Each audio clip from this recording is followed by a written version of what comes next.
you need to know. What you need to know. What you need to know. What you need to know. You are now about to witness the strength of street knowledge. My logic is undeniable.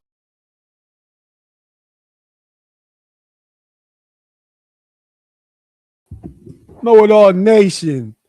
Thanks for tapping in for a Thursday night episode of the JAG2G podcast. I am one of three. I am just a guy. And the folks I have with me every week for this show are our G's, our two geniuses, Stephen and Rory.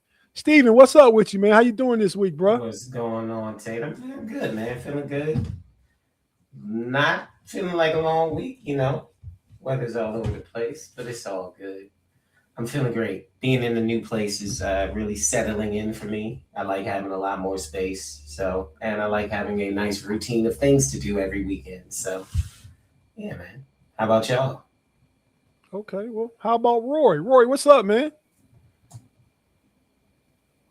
Big fine. No, I'm only kidding. I'm only kidding. You ain't finding me, suckers. You ain't finding me today. I was just kidding around. Anyway, I'm good. I'm fine. Just down here, we had a baseball level hailstones that coming down here in Texas. So other than that, survive that.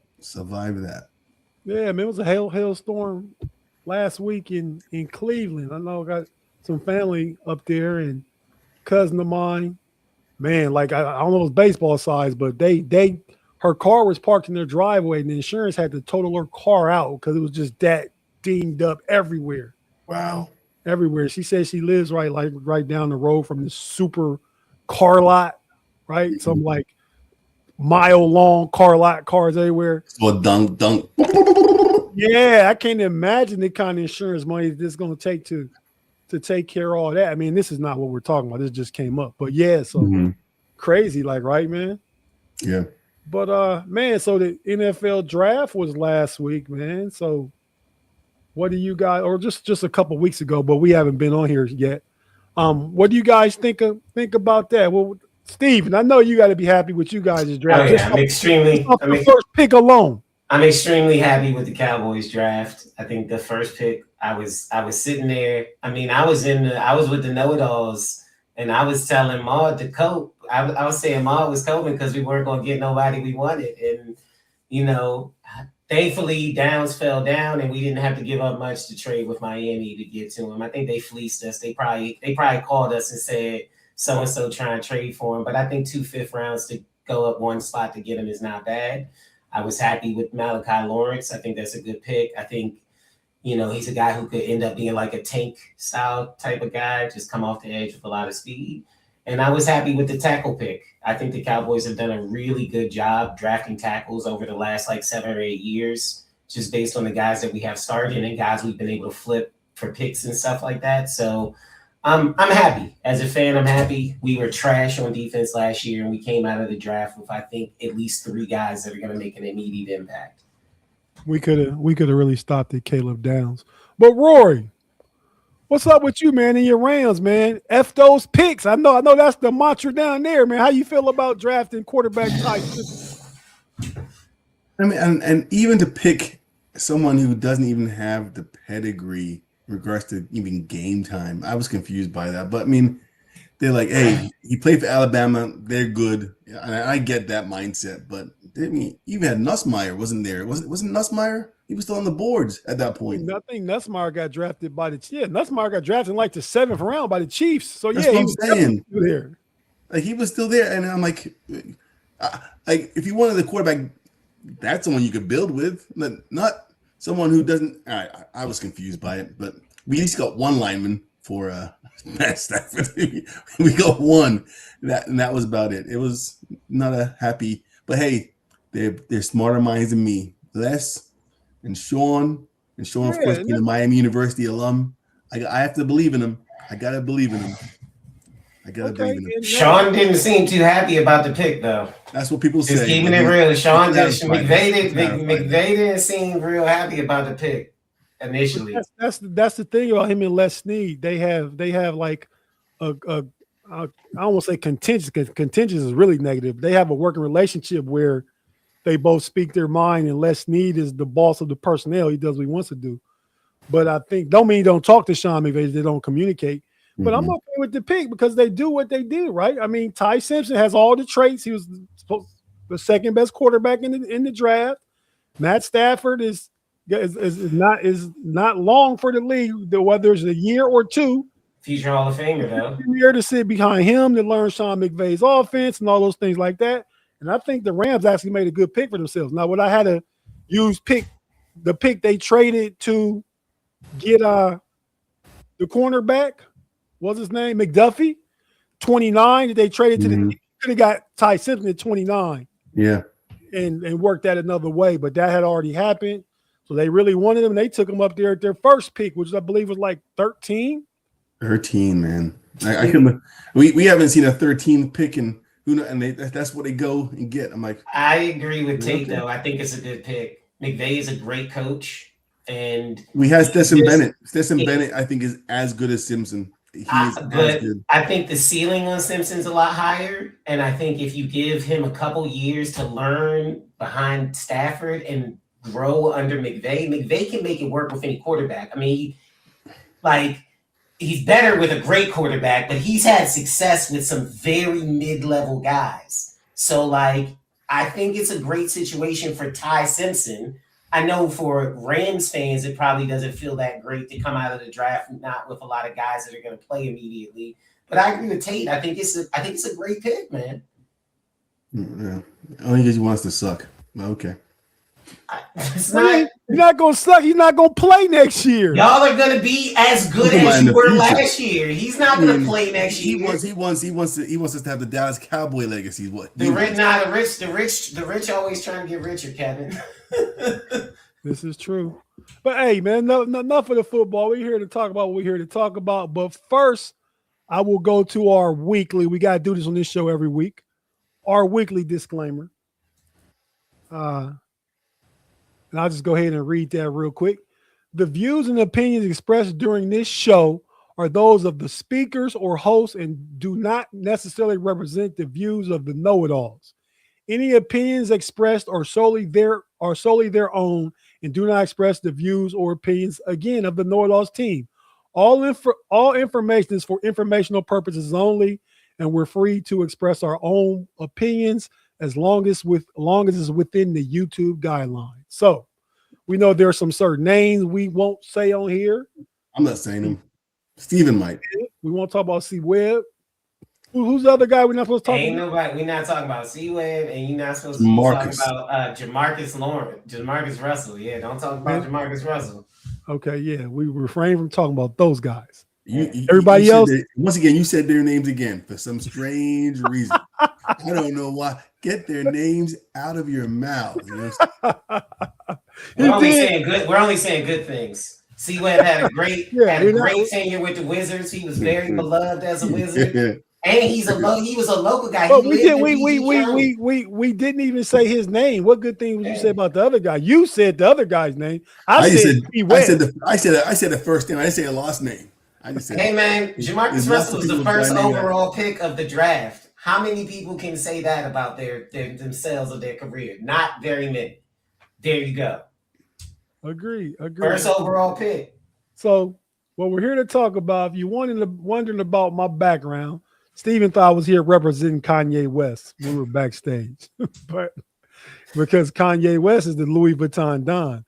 But we know Stephen's a little young fella, man, a little younger than us, man. And Kanye probably could be the Louis Vuitton Don because Kanye got to the bag first, right? So I mean, I'm sure once Dawn Staley, the subject of this podcast, got to her bag and started wearing Louis Vuitton and became known as the Louis Vuitton Don, Kanye perhaps had already been there. But because her name is Dawn Staley, because she likes to wear high fashion designer clothes and stuff like that, and is a coach that connects with her players, was a great player herself. And we'll talk about some of her accolades and stuff, but she goes back a long time. Like man, she's actually older than me by about 3 years. And I think I know. I won't say which one of these guys said it backstage, but I'll just say I used to like Dawn Staley too, but I know Dawn Staley don't like me. Not personally, just like I'm not her cup of tea.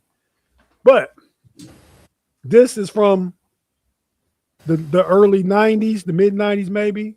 Just a clip. I mean, it's how big she was culturally even back then. She was on one of the most successful sitcoms during this time in the Martin Lawrence show. Here's a clip from Martin Lawrence back in the 90s.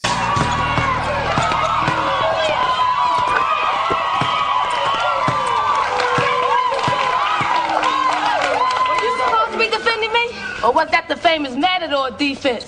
Olay! Yeah, so we added that in. These guys reminded me about that. I completely forgot about that. But yeah, just how long she's been embedded in the culture and been around. I mean, her career goes back to she was a high school hooper in North Philly. Went to University of Virginia, the Cavaliers, the Commonwealth of Virginia. In the Commonwealth of Virginia. And so, I mean, I'll just go to you first, Rory. What do you think about Dawn Staley? And before we get into a deeper discussion, just when I say Dawn Staley, what do you think about? I think about just the North Philly, personality. I think about the fact that she grew up alongside Hank Gathers. You remember Hank Gathers? Come on, man. No. Loyola Marymount, yeah, it was a exactly. Yeah, she grew up with him. They grew up together.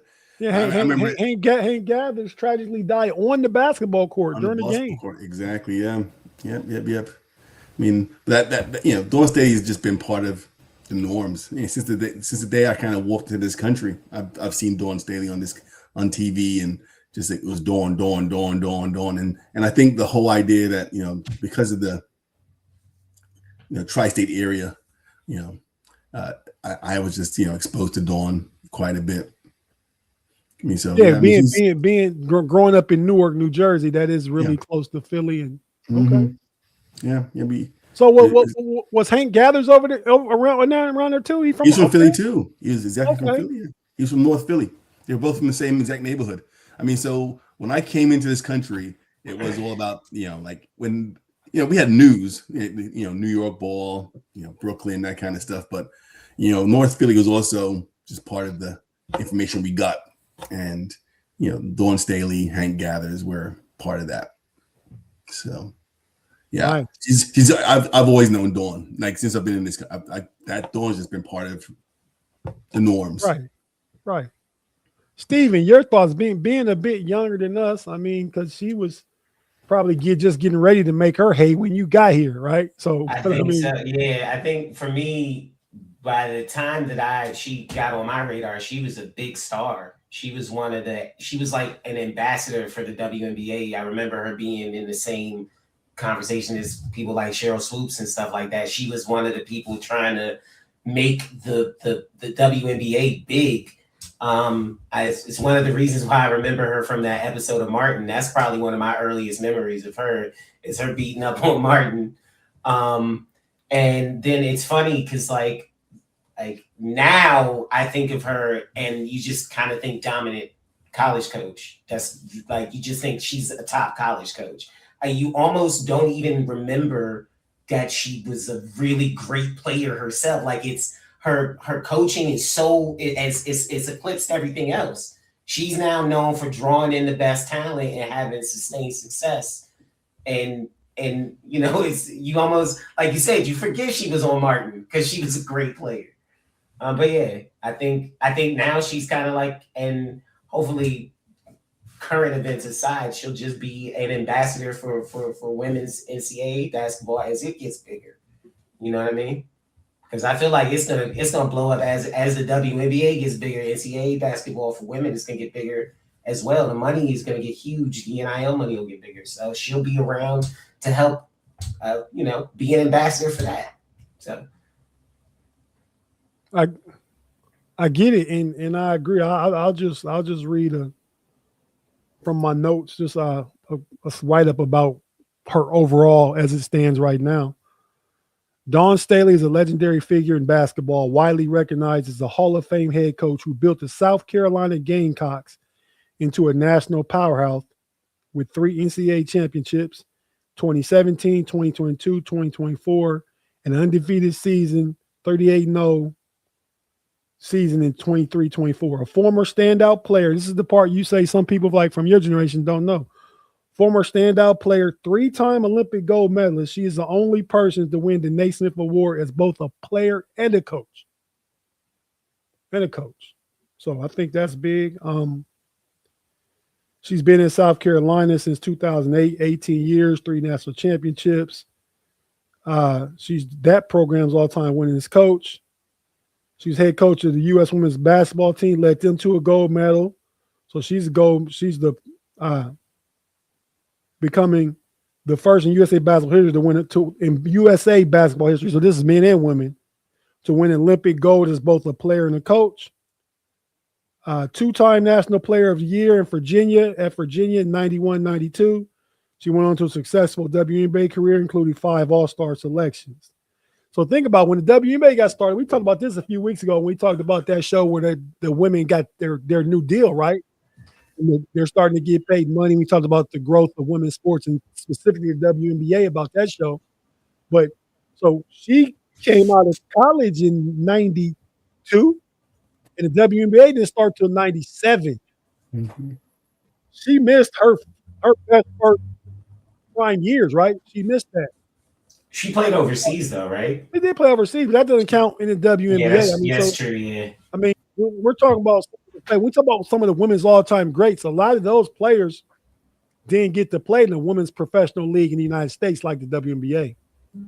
But they were well loved in Europe. You know what I mean? Europe, which I hate to say it, Europe loved them. Europe loved them. But yeah, you're right. The U.S. didn't get to see him play. The U.S. didn't get to see him play. Right. I mean, I think about even when the WNBA first started. Not Cheryl Swoops. Who was Cheryl Swoops' teammate for the Houston Comets? She was a beast. Cynthia Cooper. Cynthia Cooper. Yeah, they were loaded. They won like the first 3 in a row, right? Yeah, they did. Yeah, they were loaded. And I think that's the part I'm gonna get into because we were talking backstage, and I think that's the part I'm gonna get into, Stephen, because you were talking about Dawn Staley. I mean, we didn't really get into it. I'm just listening to you and Rory talking back and forth, and you mentioned her not, getting some criticism about not doing enough with what she has, right? With what she's able to get. And I think part of the discussion and narrative in that, part of what has to be considered is the culture of basketball has changed. And it's like John Wooden winning 10 straight national championships, right? Agreed. That's not going to happen in today's game. So I want to be clear. I was not on their side, that side of the criticism. I'm actually defending her because I actually agree with you. I don't think that the things that Gino did in the early 2000s and in the late 90s are replicable now. It's not, especially not with NIL, because there's no guarantee you'll have the same players year to year. So just sustained success now means something very different, at least in women's basketball, and it's going to, because I think women's basketball is going to blow up, and the college game is going to see what's happened in football and basketball, where you see the talent spread out really wide because that NIL money will show up. So I agree. I think there are a lot of great coaches. Let's just go ahead and talk about a few of them before we just spend the last block of our show talking specifically about Dawn Staley, more about her playing career, more about her coaching career, and what she means to the overarching, perspective to the culture, right? I mean, women's athletes identify with her. They like her. They connect with her. I'm not talking about just basketball. I'm saying in general, right? I mean, there's a certain reverence in women's athletics and sports when you say Dawn Staley. We're talking about some of the all-time great players and stuff too. Can I say a lot of it has to be with how she's carried it. And it's like you said, she was at the beginning of the WNBA when there really was not a lot of money. You know, they were trying to build the league. Well, they just started making money like the last 2 or 3 years. Yeah, that's what I'm saying. There was literally no money. Not a lot. There was none. And she carried it like a company person. You know what I mean? And I think that's what a lot of female athletes are. You know, you like about anybody likes somebody who seems like they're a blue collar person, even if it's in sports. If they're willing to put in the work and work hard to get the things that they to get the success, everybody loves that. Everybody loves that story, and I think it's just that story for her. She's worked really hard to get to everywhere she is, especially this where she's at now. It's hard not to root for somebody like that. You know what I'm saying? Especially when she never complained. Because she was never somebody on TV saying, I'm not making enough like that. She's just working on the next thing. Your thoughts, Rory? Any on any of that stuff? I mean, I think, you know, with the game changing, she's done an amazing job. I mean, she got Audra Wilson. That's going to be, she got, you know, that person has propelled her career at USC for sure. But even before that, she turned Temple's, you know, women's basketball program around before she went to you. She got the job at USC for the job she did at Temple. So even prior to all the NIL stuff, are you allowed to say USC in women's college basketball, as we just assume USC is South Carolina and not? We were talking about Dawn Staley though, right? I mean, I get it. I mean, so how should I say it? How should I phrase it? Carolina, South SC? Carolina, but no, you said how you want. South I'm just Carolina, asking. you call them Because USC Southern Cal, I guess I would say as a distinction, is still good too. They have arguably the best player in college basketball. They do. Who's hurt? Juju Watkins. Juju Watkins. Juju Smith-Schuster, get your ass out here because you always make me forget the real Juju now. But he went to USC too. But yeah, no. So go ahead. I mean, I was just asking you that about the distinctions in USC. I should say University of South Carolina because University of Southern California does have the bigger name. Kind of like Miami of Florida, Miami of Ohio. I knew you were gonna go there, but that's why. No, that was for Stephen. That wasn't for you. I respect Oxford. Okay. But yeah. So yeah, she earned her position at the University of South Carolina. She earned it. And I think it was a hard pull too because she loves Philly so much. When she left, that's the other thing too. When she left Temple, I was confused. I was like, Temple has lost Dawn Staley. So I don't know if it was the organization that lost her or whatever it might have been going on, but somehow University of South Carolina just came in and swooped her up. It's opportunity. I mean, you go to go coach in the SEC. As a coach, you want to grow. I mean, coaches leave. The coach we talked about in the episode of the Cradle of Coaches with Terry Hebner, he left. Everyone left. Everyone left, Kev. Everyone left. Everyone left. All the great coaches there left, but to seek opportunity at big. I get it. I'm just saying, but all those players, all those coaches didn't really come from Miami. You know what I mean? They weren't Oxford, Ohio, born and bred. Dawn Staley was a North Philly born and bred human being.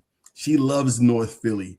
So for her to leave North Philly, that's what was confusing for me. That's what I'm saying. She loves Philly. She loves her Philly. I think it's just like Kevin said. It was probably just opportunity. Compared to the situation at Temple, it just looked like a huge opportunity. I can imagine. I can imagine South Carolina probably their basketball team has access to a lot more money because of their football. They gave her the bag this year. Did you hear her salary? Did you hear that salary she got? No. Over 5 years, $25 million. Oh. Yeah, so she got the bag. Okay. And with lots of incentives involved. So it was like, I think this year she gets $4 million. Next year she gets $4 million. If she gets an NCAA championship, she gets $500,000. I think every year they just part of the salary is every year they put another, I think $250,000 or $500,000 onto her salary. So by the end of it, she'll be making 25. So yeah, Temple don't have access to that kind of money for the women's programs. I wouldn't assume. Not like, but not because Temple. No. Does Temple have a football team? Do they have a Division I football team? They do. They do. Okay. But yeah, they're not bringing that kind of Nah, yeah, not like it. But at South Carolina, their head football coach Frank Beamer makes $8.1 million. So I mean, I bet he's the highest paid state employee. And for sure. And Dawn Staley's probably right behind him. Top five, highest paid civil servant. Right. So I mean, I think that's huge because we're talking about the disparity between football coach in the SEC in South Carolina, traditionally, I won't say powerhouse, but a contending team every year, right? And Dawn Staley, who coaches the women's basketball program, who of all their athletic programs, probably that program, the basketball program in South Carolina, probably brings in the second most amount of revenue for that university as far as athletics go. Not the men's basketball team, not the volleyball teams or baseball or anything else. I would agree with men's that. Men's football, women's basketball. Yep. And I mean, I would doubt maybe UConn's women's basketball is second to the men's basketball because UConn, they're like UConn literally sits at the top of the college basketball Mount Rushmore Constantly. Yeah. It's hard to argue. It's hard to argue against that. I mean, as a collective, I think they got 3 national championships in the last 10, 12 years in men's basketball, right? Mm-hmm. And they were runner-up this year. And they literally own the 2000s in women's basketball. Yeah, and they got a few championships in 2000 in men's basketball. Mm-hmm. Yeah. So Jim Calhoun and Kevin Ali, but Gino's been there through it all. So as we talk about the college basketball, women's college basketball great coaches, Gino, I believe, is considered the GOAT, right? Yeah. Yeah. Just on wins, yeah, for sure. Steven, you want to go ahead and read the description about Gino Auriemma? Gino Auriemma is the all-time winningest basketball coach in the NCAA Division I history, with a career record of 1,288 wins and 166 losses. Over 41 seasons at UConn, he's led the Huskies to a record 12 NCAA national championships, 25 Final Four appearances, and 6 perfect seasons. So Gino's record is his record. We cannot take anything from him because you can only coach when you coach, right? So he's been around for 41 years. Now, was 25 of it probably easier than the last 15? I'd probably say so, right? Like, so he coached in the women's era, like John Wooden coached in the 70s, 60s, and 70s. The men's era wasn't what it is today. That's why you don't see teams winning 5 championships in a row and stuff like that. So Gino got in early. Probably his first 25 years weren't as competitive. Now, we did have a coach around back then who was competing with him, arguably, Rory. I'll read about Pat Summitt because Rory brought up another one.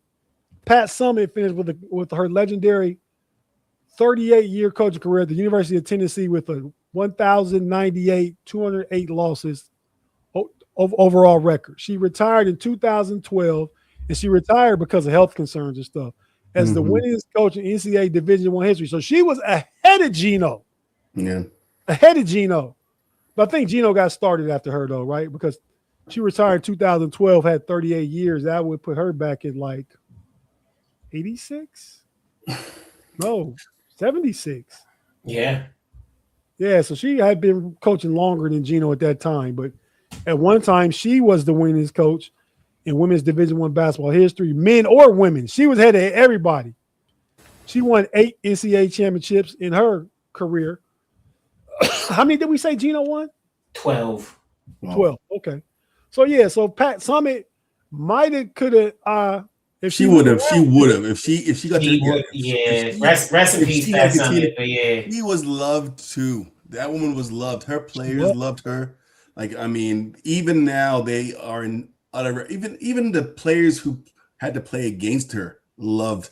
Yeah, there was reverence for her. There is like, so she was getting the players. She was going to continue to get the players. And if not for the Alzheimer's and other, I think 2012.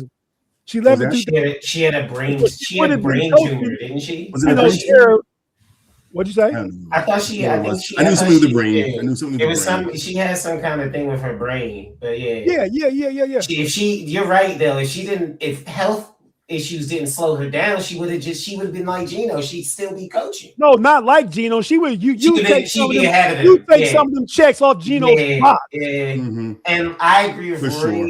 I agree with Rory. I think unlike Gino, her recruiting and coaching would have translated to this newer era of college women's basketball. I think, like Rory said, she was so beloved, she would have been able to draw players in. They would have wanted to play for her. So she was the Tennessee Lady Vols basketball brand. But as I say, Tennessee Lady Vols, Stephen, you brought up something backstage too. Tell us what you said you thought about that, or what's going on now. I thought it was interesting because I know that this was a trend that was starting back in the late 2000s. Is that a lot of schools were making their team names gender neutral. I remember it was like 2011 or 12, the Syracuse Orange. They stopped calling the women's team the Lady Orange. They stopped calling the men's team the Orangemen. They just started calling them the Syracuse Orange. And when we looked up the Vols, I noticed that they're still calling them the Lady Vols. I didn't know that wasn't a thing that everybody was doing. I guess it was only certain schools that were doing it. But if I remember correctly, I don't think Maryland calls the Terps the Lady Terrapins anymore either. I think both teams are just the Terrapins. So do we think that? I mean, I don't know how to feel about it. I mean, I don't think it was ever like a moral thing. I think it was just sometimes it didn't make sense. Like for Syracuse, they were calling them the Lady Orangemen. So it didn't make any, well, it just sounds weird. It's a lot of stuff that didn't make sense back then because they don't even use orange. It's just the orange now. Yeah, that's what I'm saying. They changed it because it didn't phonetically. It sounded weird. So I just thought it was interesting because back then I thought they were changing them just to neutralize the names so that you could brand all of the teams exactly the same, whether they're the men's team or the women's team. But clearly that's not what they're doing. And obviously now that women's basketball is kind of starting to explode in popularity, you definitely don't want them to be, you want to be able to brand them separately so you can sell them separately. Right. Your thoughts on that, Rory? I mean, are the University of Miami Red Hawks now, or the Lady Red Hawks women's basketball team? I mean, I don't recall. I mean, I really don't recall. I mean, because at one time it was the Red Men, right? No, that was St. John's. We were the Reds. I don't get myself in for the Indians, weren't you? It was the same name as the Washington team. Oh, the Redskins. Okay, yeah. Okay, yeah. You said it, Kev. You said it again, man. I mean, put a disclosure up. Put a disclosure up. Put a disclosure up. Put it up. Put it up. Put it up. I'll put it up. Just let people know some of the stuff we say, we mean nothing by it. There's our disclosure. So I apologize if that offended anybody, but I'm only talking about what it was. We've since made a consciously politically correct decision to eliminate that name from our vocabulary and vernacular and stuff. So I'm certainly with it. You know what I mean? It's only one person I call Orange Man around here, and he's not a native indigenous person. And I'm not saying any names, but I'm the smartest of all time is all I'll say. But hey guys, you know me, man. But as we continue to talk about Dawn, Pat Summit. Is there anyone else? Wasn't there? Yeah. No, you brought this coach up, and I remember she coached several different places, which I think is why she maybe falls short at all, but isn't recognized as much because Pat Summit built Tennessee, right? Gino has built UConn. This coach is a great coach and coached at multiple places. And I'll let you tell us about her, Rory, because you brought her up. I know who she was, but I didn't think about her in this discussion. And that coach is Rory, not Gino. I'm sorry. Hey, production team, get it right. Put the right coach up. Fired. There you go. Tara Vanderveer retired in April of 2024 as the winningest coach in college basketball history, accumulating 1,216 wins over a 45-year career. She led Stanford to 38 seasons, 1985 to 2024, winning 3 NCAA championships, 1990, 92, 2021, and 14 Final Fours. She also led the 1996 USA Women's Olympic team to a gold medal. Dawn Staley would have been on that team, right? She was on that team. Yeah, she was. Yeah. So she played. So and she coached with Gino, too. So, Yeah. Wow. Okay, and Gino so was the coach too of the women's Olympic team. So she ahead, played for both of them. I know she coached. She was a Gino's assistant. I don't know if she played for Gino. Okay, she never played. He played for Gino. She played for Gino. Okay. Okay. That's why I said in it backstage. Like, yeah, her pedigree is that, crazy. That altercation, I think, impacted her more. You know what I mean? Than I'd like to, declare. I'm not saying I'm not giving her an out for the, finals, game matchup. But like, if my head coach, someone I revered, like that was in that was in 2000 City. Not to cut you off, just to add the the proper context and right information to the discussion. So Rory was right. Go ahead, Rory. No, I'm just saying, like, if my prior head coach had come at me, for something that I'd be frazzled. I'd be a little frazzled.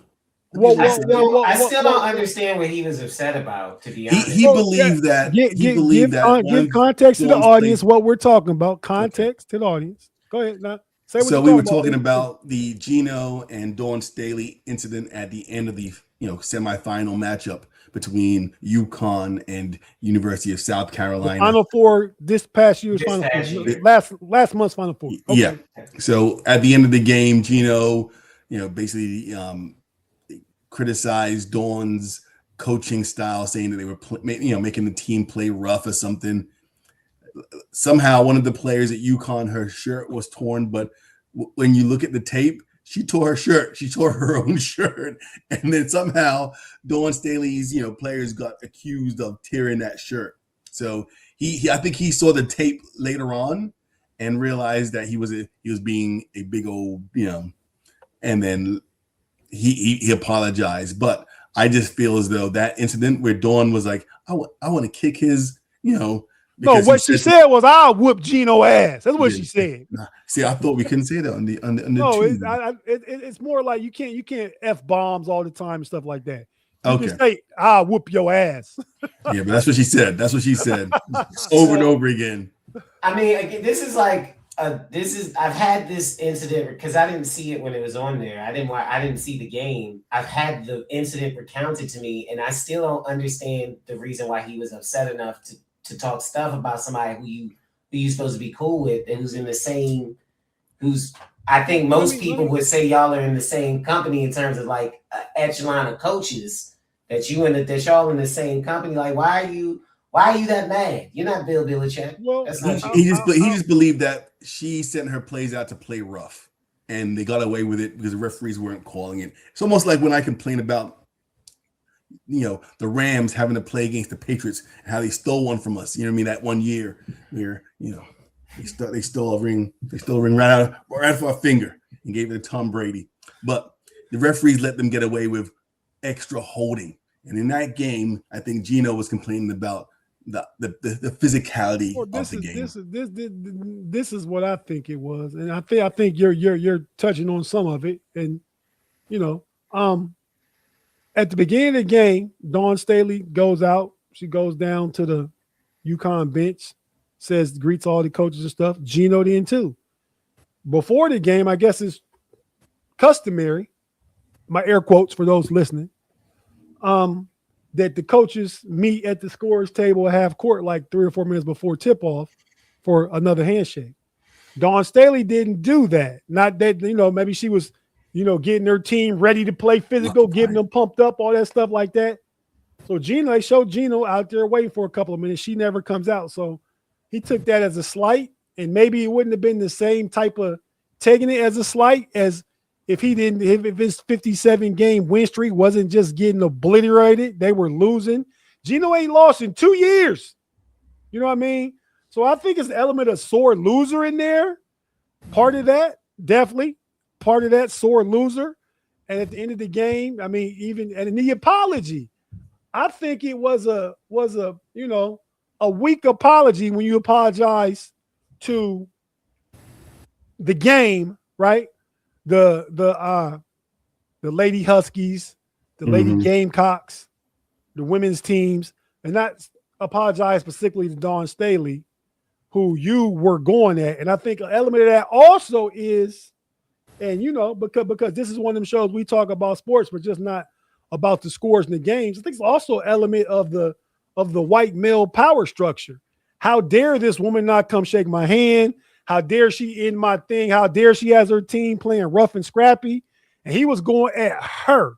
She was the focus of his negative energy as him being a white man and she being not only a woman of color. So there's all the element of that and all that to me. And he didn't apologize acceptably, appropriately for that to me. Now, Stephen, your thoughts now. Like, you got something to say. I would agree 100%. I would say that for me, he came off as salty. And let me explain that for you. If I'm the young guy, but I'm a gamer. I've said that before. I play competitive games. Street Fighter is my game, 1-on-1, right? And sometimes you take a loss to somebody that's so bad that you start making excuses for why you lost to them. You start making excuses. What they did, they played in a way that was not honest. They did this. You're ignoring everything that you did, right? Then when someone points out that you're wrong, you apologize, but your saltiness won't let you apologize to the person that you actually have animosity towards. And I say, yeah, I blew up, my bad, y'all. My bad to the community and stuff. I'm not apologizing to that man. I'm still mad at him. I'm salty. He done made me mad. And like Kevin said, it's compounded. Not only did he lose his win streak, he lost his win streak to somebody who he coached, who is a black woman. And in his mind, he's supposed to beat her, no matter what. He feels like he isn't, and I'm sorry, but the narrative of her shaking his hand before the game, we saw that happen. Like Kevin said, she went beforehand. So now I have to follow your thing. No, you want me to follow. Now you're mad about that because you lost. That's like you're mad about everything now because you lost. He's just salty.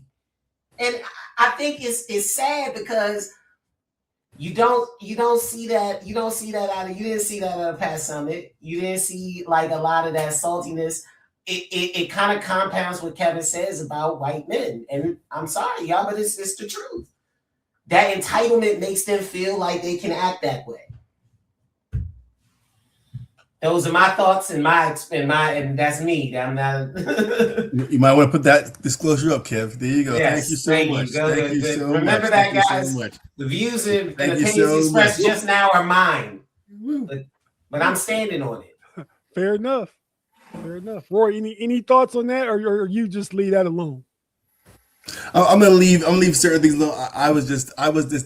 I went from the viewpoint of someone who was a coach to you, doing that to you in a major event on national TV. I just saw Dawn Staley being, just put out of her game somewhat. And I get it, but she had a small team this year. She had a very small team, and I think. Well, now you went from this in regards to height. You're going from the incident with Gino, and she belted Gino that game. The South Carolina did. Now you're going to the national championship game, which are two different things. I agree with you. I'll stay with the Gino.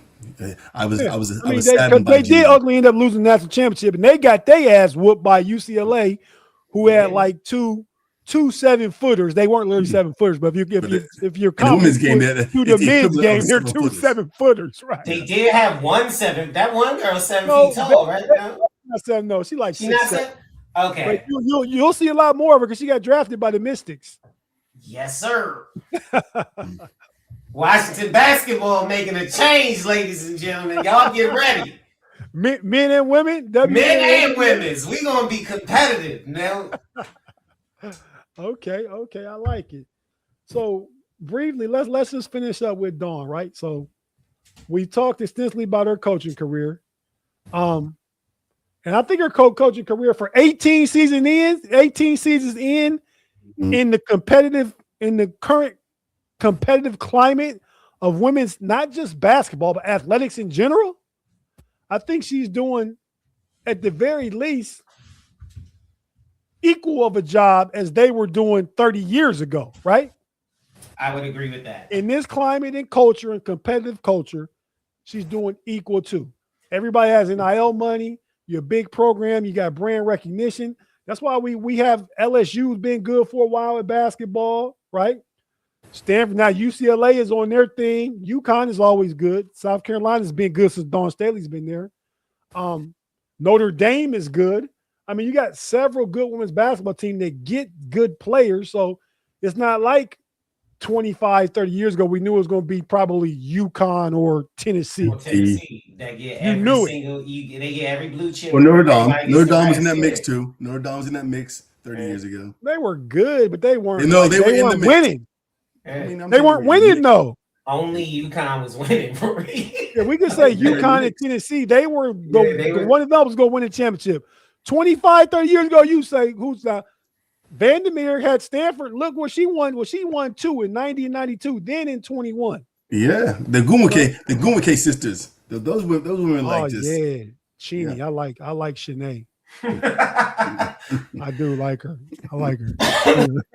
Rory liked Tamia, and he I don't know if it said or he said never said that. Never said that. Hey, everybody, go back and watch the WNBA contractual episode and their new deal. If you watch, no, it wasn't that one. It was the Grant Hill episode. It was the Grant Hill episode. Go watch it. It was the Grant Hill episode. Watch both episodes, but yes. Watch both episodes, yeah. But Rory definitely said that. We all, Stephen, I know this. The evidence is on tape. Like I said, I ain't about to snitch on none of my people on camera, but because when you stand 10 toes down on something this strong, this vehemently, and you're wrong, we go get the tape and we play it on the next broadcast. We go. Hey, just like Men's Society. Oh, I got the tape. Now I might have said that he got a famous, good-looking woman that guys liked. I didn't say I wanted her though. I don't want her. Here comes the backtrack. Here comes the backtrack tape. Yeah. I'm just gonna close that when I got the tape. Let's backtrack real quick. All right, go ahead. So yes, I got the tape. See, but you know what? I'm on the Know It All show with my boys Big G. I gotta do this to Big G a lot. So I go get the tape. Get the tape. I expect it next time. No, I think more than like what Rory's talking about the national championship game and kind of some of the criticisms, like I said, that I was hearing from the room. I think, again, I didn't really agree with those criticisms because to me, the game has changed so significantly that just getting good players doesn't guarantee you a championship anymore because, like Kevin just said, the good players are spreading out now. You got NIL money. It's real good money. So you're not just going to be able to grab every good player like Gino and Pat Summitt used to be able to do. Dawn being able to for me, the marker now is how often can you successfully get deep into the tournament, right? And it's her, what she got, 16. No, you said what is it? I think it's 14 Final Four appearances, something like that. That was Vandermeer. I didn't. Okay. I'll check Dawn Staley while you say what you guys say. But I think you have to.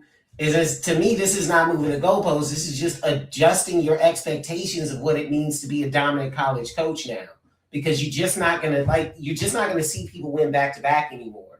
It's just not. It's not easy to do with the way the transfer portal. So she's been the 8. She's been the 6 consecutive. She's on a streak of 6 consecutive. 6 consecutive Final Four appearances is to me is where the bar has to be, because you can't. At that point, now all of the teams are good. It's not like 5 or 6. Every team at that point is good. Every team down to the Elite 8 is good. Everybody can win, and her teams keep winning. They keep winning every year, back to back. I don't see how you could even negatively criticize her at this point. I really don't. Like Rory said, she had a small team. You could maybe have a game plan for that, but you're not gonna see a lot of small teams like that beat 2 giant people in the paint. It's just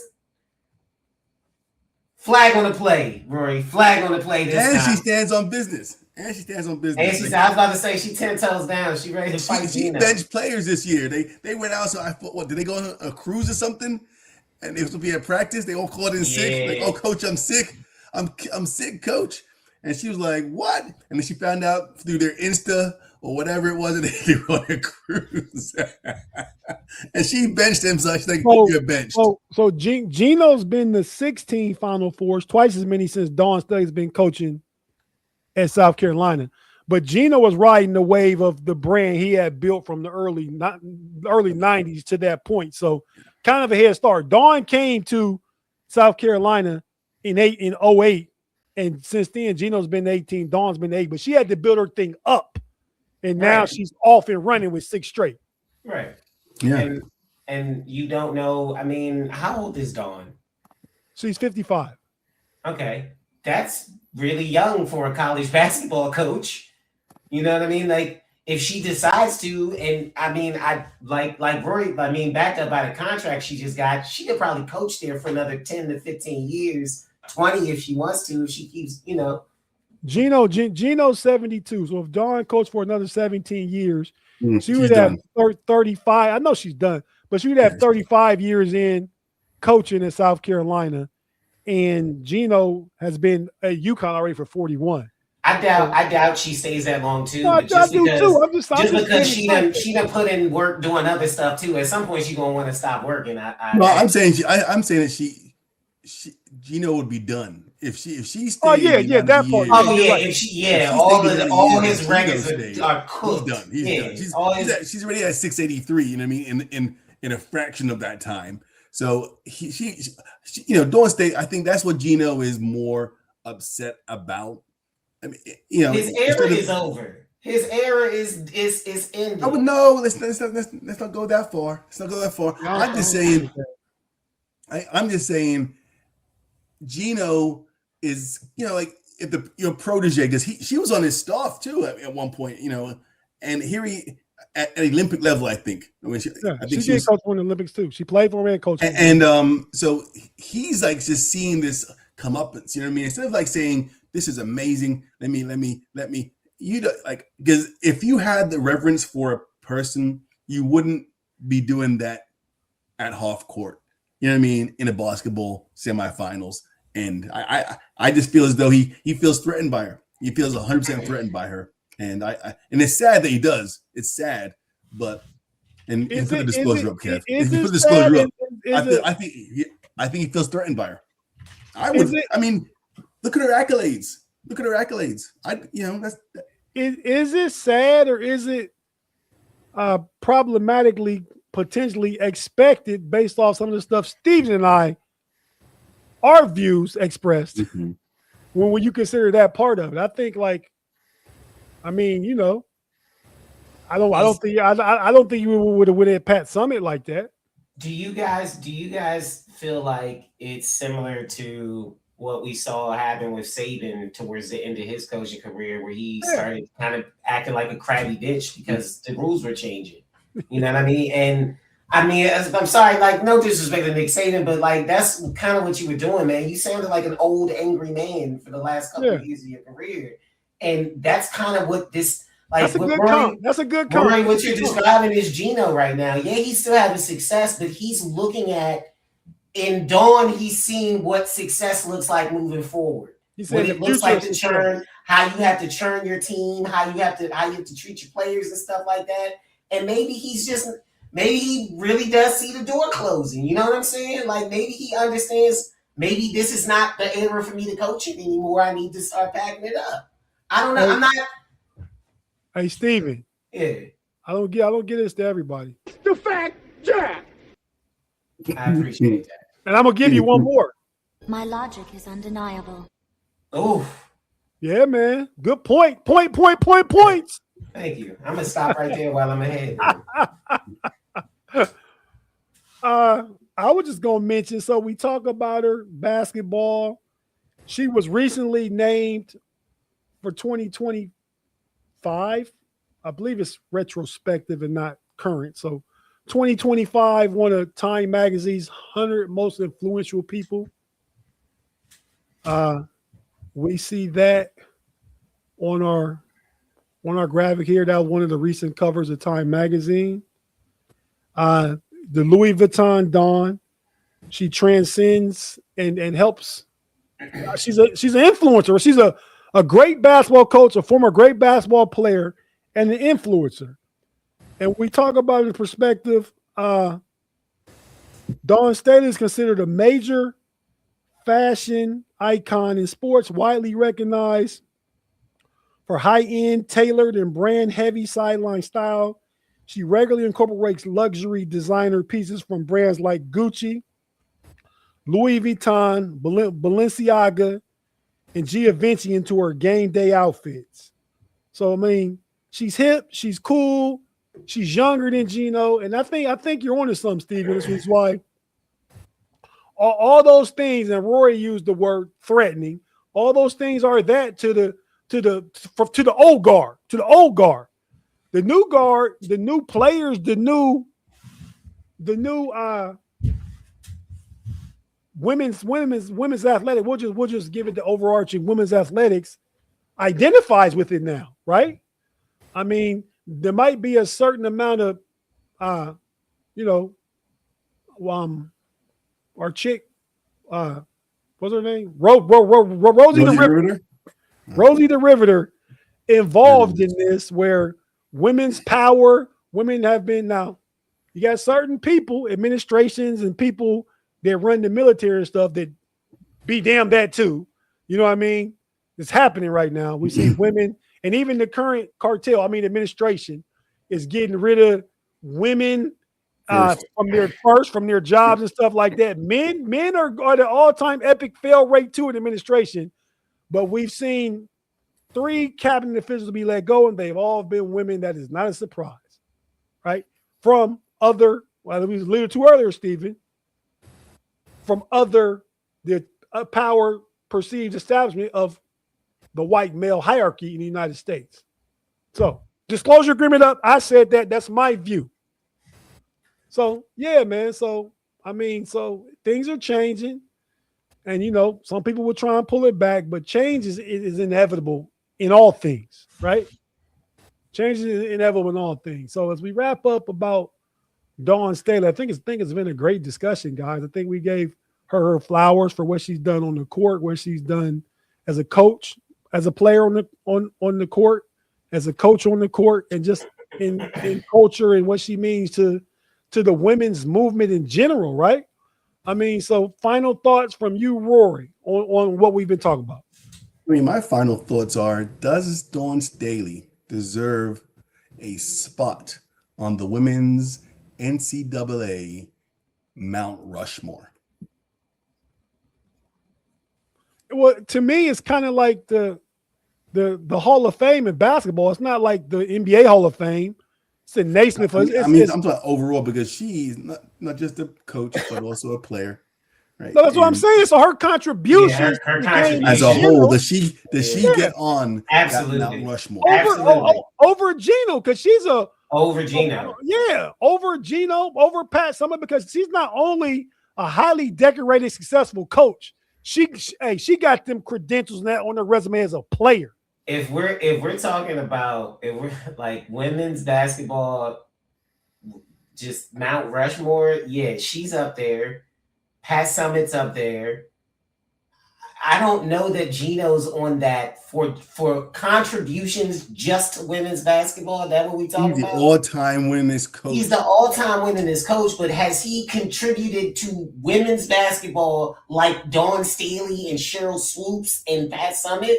Has he really been an advocate and just a pioneer for women's basketball? Has he really? Or has he just done his job? When his team didn't lose. I understand that, but that's his job. More years. There were times when I got tired of seeing him win. No. Nobody says he's not on the Mount Rushmore. And I always remind people, Mount Rushmore, not your top 5. Mount Rushmore is 4. Top 4. That's what I'm saying, Rory. He's on there though. I don't know why. I'm saying, is Dawn Staley on there? Is my question. Yes, Without a doubt. Over Gino. You pick her over Gino. She's one of the first two people you pick, Rory. She's one of the first two. I mean, when you talk about women's basketball, you can't even just relate it just to coaches. Is Cheryl Miller on the Mount Rushmore? Yes, I'm saying Brianna Stewart. See, Kevin, that's what I'm saying. To me, them first women that's been putting in the work forever, that's getting their money on the broadcast side because there wasn't no money for them to get. They should be on Mount Rushmore. They the ones that been carrying the torches. Come on, man. Gino ain't carrying no torch. Gino's got paid, Rory. I'm not saying that's bad. He did his job, and he did his job really well, but he wasn't carrying and passing torches for women's basketball. That's not what he was doing. His successes and accolades off his coaching career had to be built off the backs of those that built the game. I agree with that take. I think that's a very fair and level-headed take. Yes. Well, I don't know if did Pat Summitt play the game? You know what I'm saying? Did Vanderbilt play the game? I'm just saying Dawn Staley goes on before them because of her overall contributions. Yeah, I agree. We talk about Cheryl Miller's the greatest basketball player of all time. When you talk about Naismith Basketball Hall of Fame, I mean, women's game, I mean, if that's like not putting Coach K on there over Michael Jordan, you wouldn't do that. You wouldn't. I really want to use the analogy, the example, the comp of a great player who was a great coach, right? I mean, but it's not quite the same. She's rare air. Bird would be close. Bird, he didn't win a championship though. He didn't win a championship. And Pat Riley was too sorry as a player. So was Phil Jackson. I was about to say Phil Jackson wasn't really that good of a player. So. Right, they were sorry, right? Yeah. But Dawn was a beast at the game and coaching the game. She really is. She would be George Washington on the Mount Rushmore, Rory. She did all the stuff, except she didn't. You know, she did stuff better than George Washington. She got her money. You know what I'm saying? And she said, you know what I'm talking about. She said, I'll whip Gino ass. And Gino would take that L. He would have to take that L. His old ass would not. That would not be a close fight. Can we put a disclosure up, Kev, one more time? Hey, those are that part. Dawn Steady said I did. And that's not even allegedly. She said I'll whoop Gino ass. As we take the disclosure back down. But yeah, no. So I mean, I completely agree. I mean, my first two probably would be Cheryl Miller, who wasn't as successful as a coach, but she's all-time great, and Dawn Staley. Then you get into everybody else, and there's a lot. I mean, now if you were to say Mount Rushmore coaches, that's a whole other thing. Women's coaches, whole nother thing. Oh yeah, Gino's up. Yeah, he's spot number one for women's coaches. Yeah, I agree. Steven, from anything from you before we get out of here? Just that I hope that Dawn continues a long career with continued success, and I hope she catches up and gets some of them records that are being held by the other guys. I think it would be nice. I think that would be a real cool way for her to cap off her basketball career, is to close out getting records on the other side as a coach. I think that would be dope. But that's it. I think she's an amazing player, an amazing person, woman, and a real good figure for women's sports. So I agree with everything we've really talked about. So again, here's to continued success for Dawn Staley. Yeah. Can I interject and just say real quick before you give your final chime, Kev? I hope this is a hope, right? And Dawn's got her money. She's got her $25 million over the next 5 years. Maybe she'll get a championship, get some of that, extra bonus money. I hope at the end in 2030 she goes back to Temple. That's what I hope. That's what I hope. You got the money, go back to Temple now. You got your cash. You're good. Now go to Temple. You don't do that in college, though. It's no. I'm just saying that it's my hope. It's my hope. That's it. It's my hope. All right, Kev, go ahead. What benefit would it be to her? I mean, it's she loves Philly, man. She loves Philly, and Temple is the Philly school. I mean, there's other schools. Oh yeah, Philly, it is. But it is the Philly school. She could never go back to Temple and be where she is to South Carolina basketball, not just women, basketball. At Temple, you got John Chaney, bro. I'm gonna know John Chaney, legend at Temple. You know, so I don't think she can surpass him as a coach. She has, but all that's at South Carolina, right? Go back to Temple. You're going in there. It's where she started, though. It's where she started. Effectively, you have to think of it like this, Roy. It's her program at South Carolina now. That's really what it is. And you would be leaving your program that you built. Like there's not a lot. That's why those coaches stay forever. Because if you're successful, she built that program at Temple too. And then she left and went to South 18 Carolina. years ago, and that's a whole different program now. She didn't go back. I'm just saying it'd be nice for her to go back. That's all I'm saying. If I was Dawn Staley and I went anywhere, it'd have to be to go to Virginia, where she played basketball at, and bring glory to them, and then walk away. And now she has a legacy at South Carolina, and you brought Virginia, the University of Virginia, back to prominence in women's basketball. Not even back to prominence, to some sort of relevance and prominence in women's college basketball. I don't know. I can see Virginia, but I'd rather her go back to her home state, home city, Philadelphia, Pennsylvania. And you're on mute. Find him.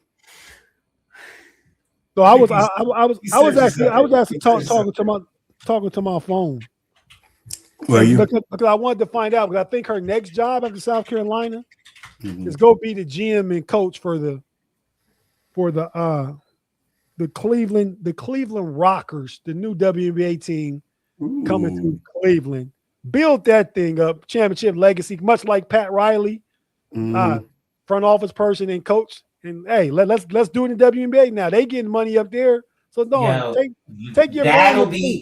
That'll be the marker when the WNBA has really arrived, when they're able to snipe a college coach. Because the money, like when you're able to compare, like even offer anywhere near similar money, then you'll know the WNBA is there.